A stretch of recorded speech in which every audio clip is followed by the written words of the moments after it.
Magandang araw mga kaneneng! Welcome sa aming channel. Handog namin sa inyo ang mga magagandang kwento ng pag-ibig na pupukaw sa inyong natutulog na puso, magbibigay ng aral at inspirasyon at magtuturo sa atin sa importansya ng pagmamahal. Ngunit bago tayo magpatuloy, ay nais ko muna kayong mag-subscribe sa aming channel, i-click ang notification bell para sa mga darating pang uploads at i-like and share ang aming video. Maraming salamat po!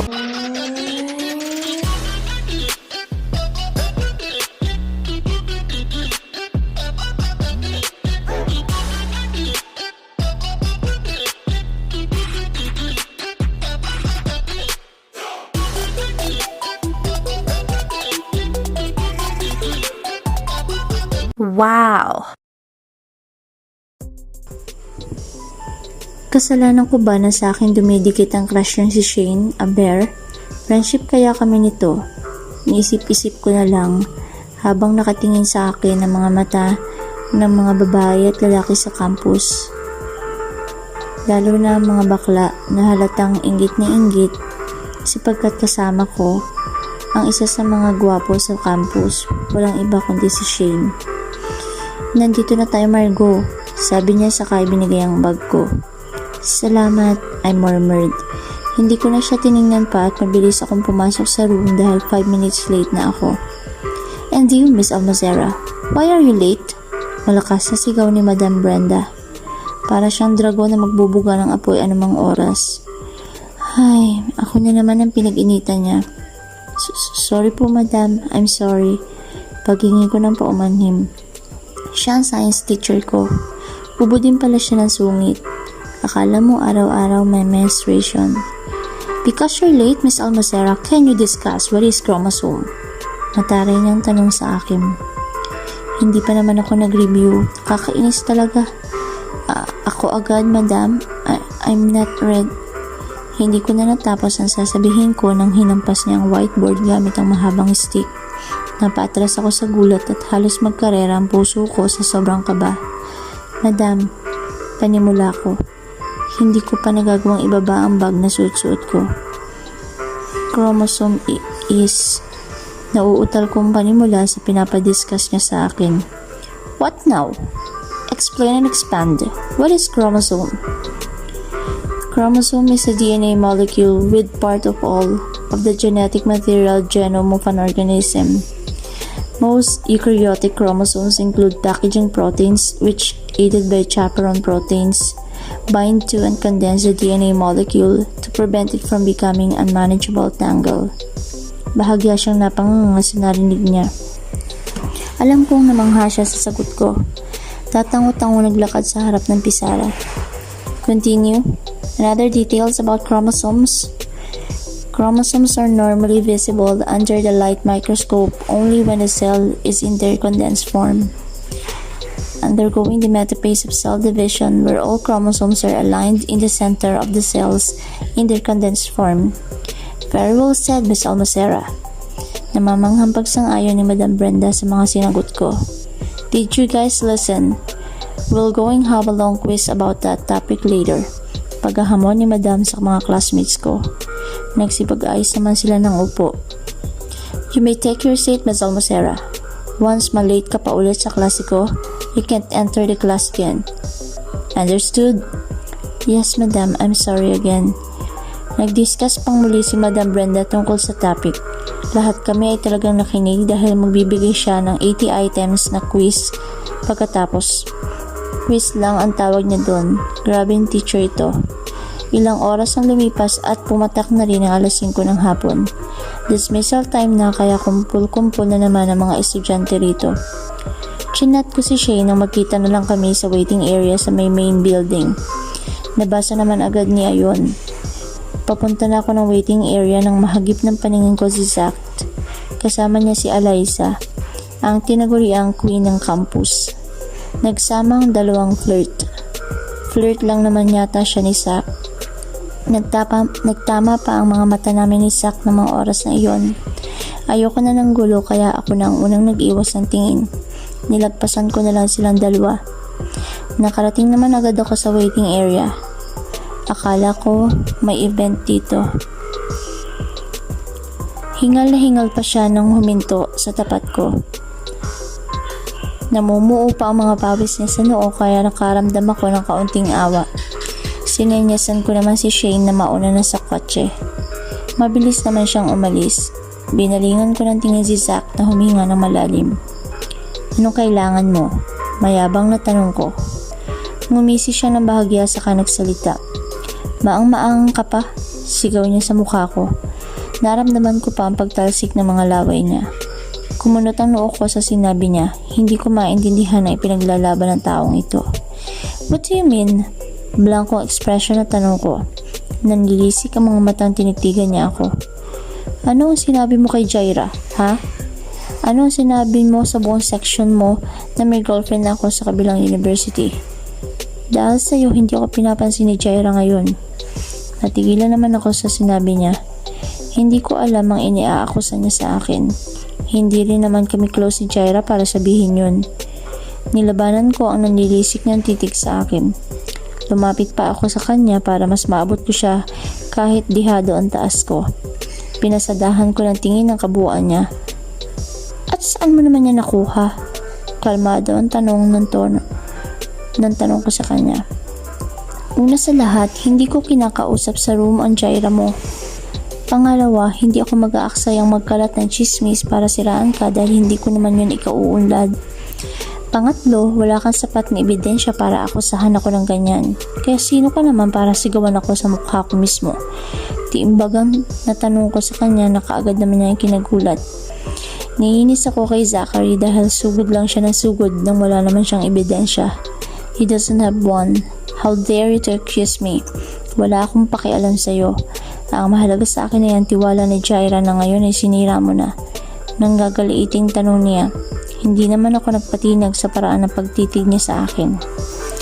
Inisihan ko siya na iklalo niyang ikinainis. Ha? Wala kang paki sa akin pero sinugod mo ako? Kung inuna mo munang kumpirmahin kay Jaira kung sino nagsabi sa kanya noon at hindi yang maniwala ka agad sa chismis ng mga kaklase ko, di sana nagkaayos kayo. Mahabang paliwanag ko kay Zach. Nakita ko sa ekspresyon niyang nagulat siya sa haba ng sinabi ko. Siguro na-realize niyang mali nga siya. Susugod-sugod ng walang ebidensya. Hindi nag-iisip. Sabi kasi ng mga classmate mo anong magagawa ko? Saka hindi ako magdadalawang isip na paghinalaan ka dahil magkagalit tayo kanina lang. Kaya pwede mo kong gawan ng paninira. Inis na sabi niya na nauutal pa. At pwede rin nila akong siraan sa'yo at naniwala ka naman agad.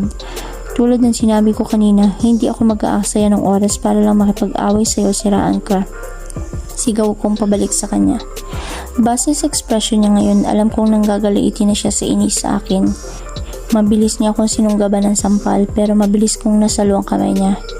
Iniikot ko naman yun sa katawan niya dahilan para mamilipit siya sa sakit. Ang kapal naman ng mukha mong sunggaban ako ng sampal. Malakas na sigaw ko sa kanya at mas lalo kong hinigpitan ang pagkakahawak sa kanya para sumigaw siya sa sakit. Aray! Bitawan mo ako! Pagmamakaawa niya sa akin pero hindi ko siya pinakinggan. Ang lakas sumugod pero hindi marunong dumepensa. Huwag mo kong pagbibintangan sa kasilanang hindi ko ginawa. Hiyaw ko sa kanya. Wala siyang imi kundi ang umaray lang. Hindi ko na natapos ang sasabihin ko nang hablutin ni Shane ang kamay ko. Dahilan para mabitawan ko si Zach. What the hell? Sigaw ko kay Shane. Stop it, Margo. Pisikalan ang nangyayari. Tara na at umalis na tayo dito. Napipikon na sigaw ni Shane sa akin dahilan para matigilan ako. Nagpadala na naman ako sa emosyon ko. Parang hinahabol ako ng konsensya ko. Nakita kong nakaupo si Zachary sa sahig at tinitiis ang pananakit ng kamay. Alam kong sobrang sakit nun dahil isa iyon sa mga self-defense technique na natutunan ko sa sports kong arnis. Parang hinahabol ako ng konsensya ko nang makita ko ang paglukot ng mukha niya sa sobrang sakit. Ang sakit! Impit ni Zachary. Mabilis siyang tinulungan ni Shane na makatayo pero bago pa man makalapit si Shane ay akmang sisipain niya pa ito. Napalitan naman ng inis ang awang nararamdaman ko sa kanya. Kayo, turo pa ni Zack sa amin ni Shane. Ramdam kong nagkukubli ang galit sa katauhan niya. Magbabayad kayo, lalo ka na. Dinuro pa ako ni Zachary pero hindi ako nasindak. Humanda ka sa akin. Umalis sa kayo sa paningin ko bago pa magdilim ang paningin ko sa inyo. Bulong ko sa kahinilan si Shane roon at diretso na sa sasakyan. Sinulyapan ko pa ang kaninang inuupuan ni Zachary nang marating namin ang sasakyan. Wala na akong nakitang Zachary Tan Rodriguez doon kaya mabilis na kaming sumakay ng sasakyan. Pati ba naman yun, Margo? Piko na tanong ni Shane sa akin. Humalikip-kip lang ako at sumandal sa headboard. Tandaan mo, mga Rodriguez yun. Armosera lang tayo. Parehas pa kayong basagulero. Kapag nagkataon, ikaw ang lugi. Halata ang pangaral sa boses ni Shane. Bumuntong hininga naman ako. Di magti-training pa ako ng maigi sa Ernest for self-defense. Biro ko kay Shane na pinaningkita naman ako ng mata. Impit ni Shane. Diyan ka magaling, puro kakalukuhan. Ewan ko sa'yo. Napahawak na lang si Shane sa nooda sa kalukuhan ko. Mabilis naman siyang huminto sa coffee shop na lagi namin pinupuntahan. Crusaders Coffee Shop. Mabilis kaming humanap ng bakanting upuan at tumingin sa menu. Lumapit sa amin ang binatilong waiter at naglabas ng papel. Good afternoon, ma'am, sir. What's your order po? 1 piece of cassava cake and Oreo cake for me with Java chips prop. Suggestion ko sa waiter. What's yours, sir? Baling ng waiter kay Shane. Same with her. Tatang-utang sabi ni Shane. Mabilis namang nakarating ang mga orders namin. Kaya gusto kong dito na lang tumambay at kumain lagi. Bukod sa masarapang pagkain, mabilis pa ang serving. Binalingan ko naman si Shane na ngayon ay humihigop na ng prof. Kamusta sa Sierra? Pagbabasa ko sa katahimikan. Tumingin naman siya sa akin na puno ng pagtataka. Nag-iwas naman ako ng tingin dahil nahiilang ako sa mga titig niya. Parang tinambol ang puso ko sa kaba dahil sa mga titig na iyon. Namimiss mo na sila, Sharon, no? Pang-aasar ni Shane. Hindi ko naman itatanggi na namimiss ko siya. Ikamusta man lang ako sa kanila kapag bumisita ka kasama sila Tita Valeria. Sabi ko sa kanya na tumangot-tango pa. Namimiss ko na yung samahan namin. Hindi ko naman kasalanan na nangyari. Ako na lang lagi ang pinahihirapan at nagdudusa. Mahal pa ba nila ako? Ilang minuto pa kami nagsama ni Shane at nag-usap sa mga bagay-bagay. Pero dadating sa punto, kailangan na niyang magpaalam. Tumayo siya at nagunat ng katawan. Tara na. Baka gabihin pa tayo, ihatid na kita sa bahay ni Akshan. Presenta na Shane na agad kong sinangayunan dahil wala rin akong dalang sasakyan. Sige, may activity pa kaming gagawin ni Akshan. Nagpapatulong siya eh. Sabi ko sa kanaunang lumabas. Sumakay naman ako kaagad sa kotse niya at nag-seatbelt. Daan tayo sa Minimart, bibili muna ako ng ulam namin ni Akshan. Paalam ko na tinanguan lang ako ni Shane bilang sagot. Mabilis kami nagtungo sa Minimart para bumili ng pang-ulam. Sigurado kong hindi na makakabili si Akshan ng pagkain dahil sa sobrang busy niya. Faces pa lang lugmok na siya. Pagkatapos namin pumila sa counter, nagmadali na kami nagpunta sa parking lot at pumasok sa sasakyan. Tumawag kasi si Tita Valerie kay Shane na may bisita siya sa bahay. Hindi naman malayo ang bahay namin dito sa market kaya mabilis niya akong naihatid. O mag-ingat ka ha, salamat sa libre. Mabilis akong pumasok sa gate. May susi ako ng bahay kaya may access din ako rito pero natigilan ako na hindi nakalak ang pinto dahilan para kabahan ako. Alas 5 pa lang ng hapon, 5:30 ng hapon ang uwian nila Akshan kaya malabong nandito na siya. Hey! Mukhang tawag ko sa loob ng bahay pagkapasok. Nakahinga lang ako ng maluwag nang makita ko ang mga gamit ni Akshan sa salas. Si Akshan, siya ang best friend kong lalaki. Kasalukuyan akong nakikitira sa kanya ngayon. Ayaw pa niyang magbayad ako ng monthly rent dahil hindi raw ako iba sa kanya. Grade 12 na siya at nag-aaral sa WU. Hindi ako nag-iisip sa kanya ng masama at mas panatag pa ang loob ko kapag kasama siya. Wala namang mali siya sa amin dalawa kung nakatira kami sa isang bahay. Independent person kasi siya at mas piniling tumirang mag-isa. ang bahay niyang pansarili, kasya na ang 100 ng pamilya. Kaming dalawa lang ang nakatira doon. Nang lisanin ko ang Villa Quana, sa bahay na ni Aksyon ako tumutuloy. Laking pasalamat ko sa kanya at pumayag siya, dito na lang ako. Niligpit ko muna mga gamit niyang nakakalat sa living room at inilagay yun sa mesa. Nagtungo ako sa kitchen para ihanda ang mga pinamili kong pagkain. Pero bago pa man ako nakapasok sa kitchen ay halos lumuwa na ang mga mata ko sa gulat. Nakita ko si Aksyon na nagluluto ng pagkain. Pero ang katawan niya, nakakabusog na. Kinalibutan ako sa naisip ko. Si Aksyon kasi nagluluto pero naka-boxers lang. Masyadong maiksi kumpara sa mga boxers na lagi niyang sinusuot. Sa suot niya ngayon na sobrang fit, nababakata na lahat ng parte. Shirtless pa siya ngayon at kitang-kita ko ang butil ng pawis mula sa likod niya. Nakikita ko ang magandang figure ng katawan niya. Ang mga muscles niya, yung tipong katawan na pinapantasya.